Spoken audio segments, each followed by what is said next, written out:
आणि माझ्या एका नवीन मराठी ब्लॉग चॅनलमध्ये तुम्हा सर्वांचं अगदी मनापासून स्वागत। आणि आज दिवस आहे मंगळवार, तसेच आज आहे एकादशी। तर आजचा दिवस तुम्हाला सुखा समाधानाचा आणि आरोग्यदायी जाओ हीच गजानन चरणी प्रार्थना। आणि आता व्हिडिओला सुरुवात झाली आहे आणि ही वेळ आहे, आता वाजला असेल 12:30 पाऊण वाजला असेल।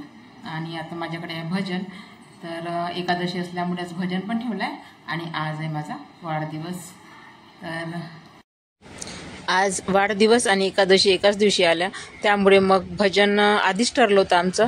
आणि आता भजन आहे म्हणून मग त्यांनी काय केलं, मैत्रिणींनी केक घेऊन आल्या त्या वाढदिवस आहे म्हणून। आणि मग आता वाढदिवस पण साजरा करायचा म्हणे आणि एकादशीचं भजन पण होते म्हणे, म्हणून मग भजन पण झालं आणि वाढदिवस पण झाला।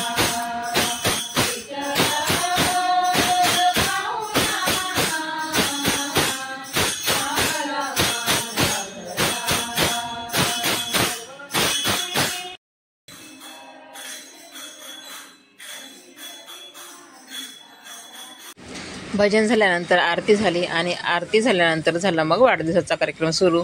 तर त्यांनीच केक आणला होता भजन मंडळकडून, तर त्यांना काही मी सांगितलं नव्हतं वाढदिवस आहे म्हणून, परंतु काही जणींनी स्टेटस ठेवलं होतं, त्यामुळे मग त्यांना कळालं की आज वाढदिवस आहे, तर चला मग केक घेऊन येऊ म्हणून। तर अशा रीतीने वाढदिवस पण त्यांनी साजरा केला।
केक कापल्यानंतर मग वाजले होते 5, तर मग त्यांना नाश्ता दिला छान, उपमा, जिलेबी आणि केक। त्या सगळ्या जणी घरी गेल्यानंतर पुन्हा घरचे कामं आवराआवर झाली आणि संध्याकाळची झाडझूड वगैरे सगळं झालं। आणि आता म्हटलं झाला, आता एकदा झाला वाढदिवस तरी झाला बा। तर वैष्णवी आणि मुलं म्हणाले की नाही, पुन्हा आम्हाला केक आणायचाच आहे, तर म्हणून मग त्यांनी पण केक आणला वैष्णवीने जाऊन पुन्हा मार्केटमधनं। आणि हिमाने आणली साडी आणि तिने आणली पर्स वैष्णवीने गिफ्टमध्ये देण्यासाठी। आणि अशा रीतीने घरी पण सगळ्यांनी छान पुन्हा अक्षवान केलं आणि छान केक कापला पुन्हा। आणि मग मी स्वयंपाकामध्ये बनवला होता मसाला भात आणि फक्त दह्याची कढी, हे स्वयंपाकामध्ये बनवलं होतं, कारण दिवसभर आपण काही काम केलं नाही तरी पण थकल्यासारखं होतं त्यामुळे। आणि आता तर थकणारच आहे, कारण गणपतीची साफसफाई पुन्हा व्हायचीच आहे, तर उद्यापासून पुन्हा साफसफाईला सुरुवात, कारण हा व्हिडिओ आहे मंगळवारचा म्हणजे 19 ऑगस्टचा। तर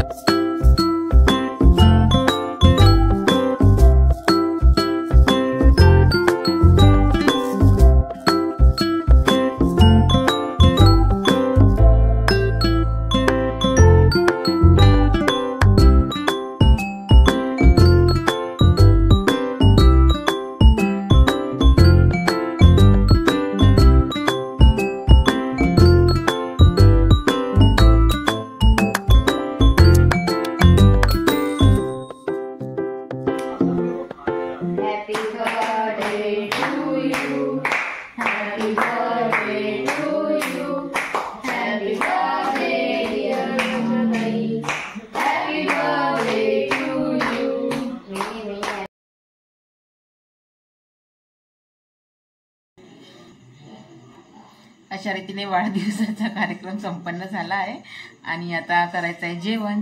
तर जेवणामध्ये मी बनवला आहे मसाले भात आणि दह्याची कढी एवढंच बनवलं आहे आणि जिलेबी आणली होती मगाशीच, तर ती जिलेबी आहे, श्रीखंड आहे. तर चला मग आता पहिले जेवण करू घेते.